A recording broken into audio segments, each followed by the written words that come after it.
हिमाचल विधानसभा में आज विपक्ष ने प्रश्नकाल से पहले ही सदन में नियम 67 के तहत स्थगन प्रस्ताव लाया। बीजेपी के 9 विधायकों ने विभिन्न विभागों में आउटसोर्स कर्मचारियों की सेवाएं समाप्त करने पर सदन में चर्चा की मांग की। स्पीकर द्वारा इसकी इजाजत नहीं मिलने पर विपक्ष ने सदन में नारेबाजी की। विपक्ष प्रश्नकाल के दौरान सदन में कुछ देर तक नारेबाजी करता रहा और उसके बाद वॉकआउट कर दिया। विपक्ष के नेता जयराम ठाकुर ने कहा कि नियम 67 के तहत विपक्ष ने काम रोको का प्रस्ताव दिया, लेकिन ये स्वीकार नहीं किया गया। कांग्रेस के 5 लाख रोजगार देने का वादा अभी भी रुका हुआ है। सरकार ने आउटसोर्स कर्मचारियों को निकालने का काम शुरू कर दिया है। कोविड काल में सेवाएं दे रहे आउटसोर्स कर्मचारियों को हटाया जा रहा है।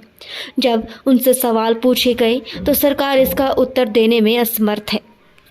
पिछले 2 दिनों से मुख्यमंत्री महोदय जी हाउस में नहीं है और बजट सत्र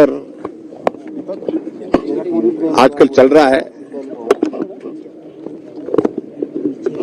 आज जो नियम 67 के अंतर्गत हमने भारतीय जनता पार्टी के हमारे माननीय 9 सदस्यों ने काम रोको प्रस्ताव लाया था और उसकी वजह ये थी कि हिमाचल प्रदेश में कांग्रेस पार्टी ने वादा किया था 5 लाख बेरोजगारों को रोजगार देंगे, नौकरी देंगे।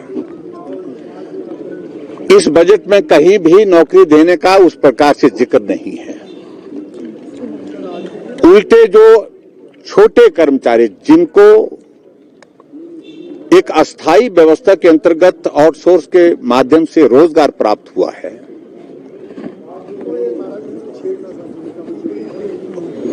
उनको निकालने की प्रक्रिया शुरू कर दी। हजारों की संख्या में हिमाचल प्रदेश में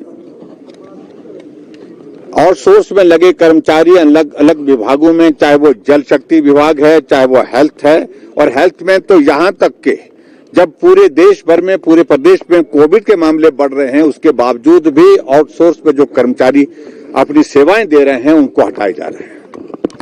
नेचोक मेडिकल कॉलेज में, टांडा मेडिकल कॉलेज में और इसके अलावा दूसरी जगह, और जब चंबा में, मेडिकल कॉलेज चंबा में, जब उनसे पूछा जाता है कि क्यों हटाया जा रहा है, तो जवाब देने के लिए उनके पास कोई उसका उत्तर नहीं है।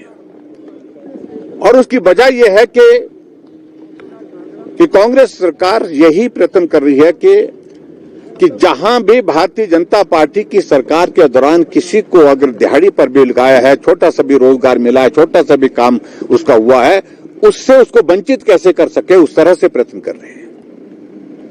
हम इस बात से सहमत हैं कि जो हमारे आउटसोर्स में कर्मचारी लगे हैं उनको नीति के अंतर्गत उनको स्थायी करने में कठिनाई है, टेक्निकल इश्यूज हैं उसमें, लेकिन हमारी सरकार ने कमेटी बनाई थी और कमेटी बना करके ये तय किया था कि हिमाचल प्रदेश में जितने भी आउटसोर्स में कर्मचारी लगे हैं उनके लिए हम कॉर्पोरेशन बनाएंगे हरियाणा की तर्ज पर, और उसके साथ एक कमिटमेंट, ऑनेस्ट कमिटमेंट हमने की थी, और वो कमिटमेंट ये की थी कि हम हिमाचल प्रदेश में जो आउटसोर्स में लगे कर्मचारी उनको जहां वो लगे हैं वो यथावत चलते रहेंगे, काम करते रहेंगे।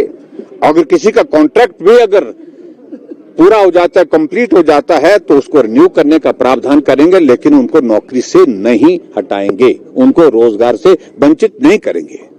लेकिन वर्तमान सरकार ने बहुत जल्दी 3 महीने के कार्यकाल में बड़ी संख्या में जो आउटसोर्स में कर्मचारी लगे हैं उनको हटाने की प्रक्रिया शुरू कर दी है।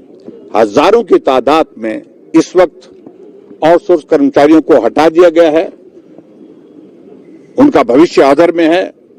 जो अपने 2 वक्त की रोजी का गुजारा उस नौकरी के माध्यम से करते थे, और विशेष तौर से कोविड के दौर में जिन्होंने अपने जीवन को जोखिम में डाल करके काम किया, उनको भी हटा दिया। इसलिए इस सरकार में संवेदनशीलता है नहीं, मानवीय दृष्टिकोण है ही नहीं, सिर्फ राजनीतिक मकसद के साथ सारी चीजें कर रहे हैं। और इसलिए हमने आज तय किया कि नियम 67 के अंतर्गत आज विधानसभा के सत्र में काम रोको प्रस्ताव लाएंगे। हमने प्रस्ताव लाया और हम उम्मीद कर रहे थे कि हमारे अध्यक्ष महोदय हमें उस पर चर्चा करने के लिए अनुमति देंगे, लेकिन जिस प्रकार से उन्होंने कहा कि प्रश्न के उत्तर में बहुत सारे जवाब आ चुके हैं, प्रश्न जो है वो कॉन्स्टिट्यूंसी स्पेसिफिक और डिपार्टमेंट स्पेसिफिक है, लेकिन ये तो पूरे प्रदेश का विषय है, सभी विभागों से जुड़ा हुआ विषय है, इसलिए वो उस उत्तर से हम संतुष्ट नहीं, और कांग्रेस पार्टी की सरकार की ओर से भी कोई जवाब इसमें देने की हिम्मत नहीं कर पाया। मुख्यमंत्री यहाँ उपस्थित नहीं है। मुख्यमंत्री जो संवैधानिक व्यवस्थाओं के अनुरूप जो किया जा सकता है उसके विपरीत, जो नहीं किया जा सकता उसके विपरीत जाकर के अपनी पार्टी के राष्ट्रीय नेता की जमानत के लिए जाकर के गुजरात पहुंचे हुए। आज मुझे मालूम नहीं आज आएंगे कब आएंगे, लेकिन संवैधानिक व्यवस्था इस चीज की इजाजत नहीं देती।